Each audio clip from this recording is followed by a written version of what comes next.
வணக்கம் friends, welcome to Tamil பொண்ணு சமையல் சேனல்.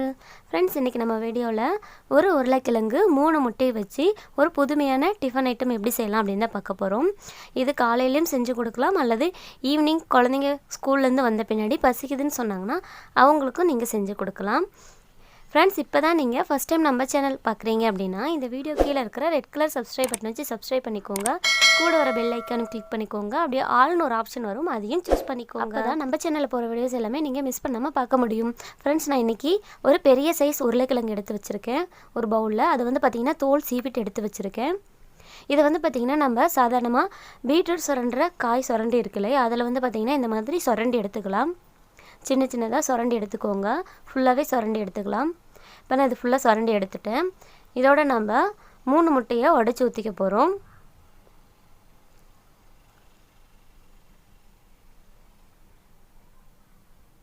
இப்போ 3 முட்டை உடச்சி ஊற்றியாச்சு. இதோட கொஞ்சமாக மஞ்சள் தூள், 1/2 ஸ்பூன் வந்து மிளகாய் தூள், உங்கள் காரத்துக்கு ஏற்ப நீங்கள் மிளகுத்தூள் கூட ஆட் பண்ணிக்கோங்க. கொஞ்சமாக கரம் மசாலா தூள், தேவையான அளவு உப்பு. இது இல்லாமல் ஒரு பச்சை மிளகாய் நான் வந்து பார்த்திங்கன்னா விதை எடுத்துகிட்டு போட்டிருக்கேன். இதோட வெங்காயத்தாள் வந்து சின்ன சின்னதாக பிச்சு போட்டிருக்கேன். வெங்காயத்தாள் வந்து ஆப்ஷனல் தான், உங்கள்கிட்ட கேரட்டோ இல்லை வேறு ஏதாவது இருந்தால் கூட நீங்கள் ஆட் பண்ணிக்கலாம். இதோட நம்ம கொத்தமல்லி தழை கொஞ்சம் சேர்த்துக்கலாம்.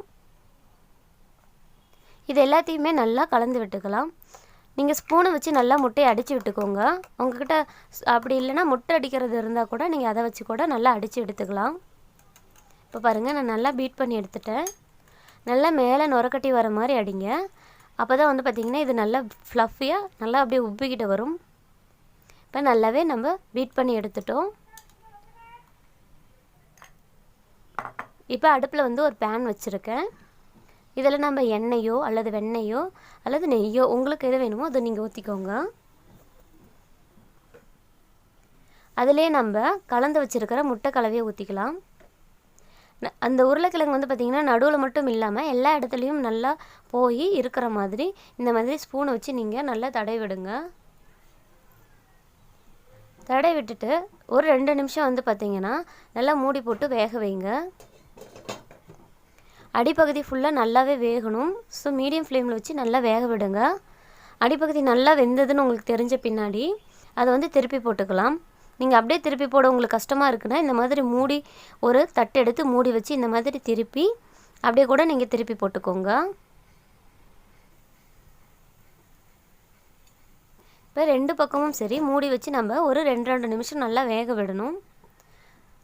இப்படி வேக விட்டாவே அதில் இருக்கிற உருளைக்கிழங்கு எல்லாமே நல்லா வெந்துருங்க. நீங்கள் வேகாதுன்னு நினைக்க வேணாம், ஏன்னா சின்ன சின்ன பீசஸாக போட்டிருக்கனால நல்லா வெந்துடும். இப்போ பாருங்கள், நான் இதை திருப்பி போட்டுட்டேன். இப்போ ஓரளவு நல்லாவே எல்லாமே வெந்துருச்சு. இதே ஒரு 2 நிமிஷம் லோ ஃப்ளேமில் வச்சு எடுத்தோம்னா நல்லா சைடில் முறுமுறுன்னு ஆயிரும். இப்போ அடுப்பு அமைச்சிக்கலாம். இந்த மாதிரி உங்கள்கிட்ட கத்தி இருக்குது, ஸ்பூன் இருக்குது அப்படின்னா கட் பண்ணிக்கோங்க. அப்படி இல்லைன்னா நீங்கள் உங்கள் நார்மலான வீட்டுக்கு யூஸ் பண்ணக்கூடிய கத்தியை வச்சு கூட சின்ன சின்ன பீசஸாக போட்டுக்கோங்க. இப்போ பார்த்திங்கன்னா பீஸா மாதிரி இருக்கும். நம்ம குழந்தைங்களும் இந்த மாதிரி செஞ்சு கொடுத்தா ரொம்ப விரும்பி சாப்பிடுவாங்க. அவ்வளோதான் ஃப்ரெண்ட்ஸ், ரொம்ப டேஸ்டியான ரொம்ப அந்த உருளைக்கிழங்கோட ஸ்மெல் வந்து அது ரொம்ப சூப்பராக இருக்கும். நீங்கள் வேணுமா ட்ரை பண்ணி பாருங்கள். ஆனால் இது சூடாக சாப்பிட தான் ஃப்ரெண்ட்ஸ் நல்லாயிருக்கும். கொஞ்சம் ஆறிட்டாலும் நம்மளுக்கு வந்து கொஞ்சம் ஒரு மாதிரி தான் இருக்கும். ஸோ சூடாக செஞ்சு சூடாக சாப்பிடுங்க, ஆனால் ரொம்ப டேஸ்ட்டாக இருக்கும். இதோட உங்களுக்கு தேவைன்னா வெங்காயத்தாளுக்கு பதிலாக வெங்காயம் கூட ஆட் பண்ணிக்கோங்க. இதை குழந்தைங்களுக்கு செஞ்சு கொடுங்க, அவங்களும் விரும்பி சாப்பிடுவாங்க. வயிறும் நிறையும், அதே சமயம் ரொம்ப சத்து மிகுந்ததும். ரொம்ப டேஸ்டான பீஸா ஸ்டைலில் நம்மளோட பொட்டேட்டோ எக் ஆம்லேட் ரெடி ஆகிடுச்சு. என்ன ஃப்ரெண்ட்ஸ், இந்த வீடியோ உங்களுக்கு பிடிச்சிருக்குன்னு நினைக்கிறேன். பிடிச்சிருக்கு அப்படின்னு நினச்சிங்கன்னா மறக்காமல் நம்ம சேனல் தமிழ் பொண்ணு சமையலை சப்ஸ்கிரைப் பண்ணி வச்சுக்கோங்க. பெல் ஐக்கானையும் கிளிக் பண்ணிக்கோங்க. ஆளுங்கிற ஆப்ஷனையும் சூஸ் பண்ணிக்கோங்க. கூடவே இந்த வீடியோவுக்கு ஒரு லைக் கொடுங்க. உங்கள் ஃப்ரெண்ட்ஸ் கூட ஷேர் பண்ணிக்கோங்க. உங்களோட கருத்துக்களை எனக்கு கமெண்ட் பாக்ஸில் கமெண்ட் பண்ணுங்கள். பாய் ஃப்ரெண்ட்ஸ், நெக்ஸ்ட் வீடியோவில் மீட் பண்ணலாம். Bye bye.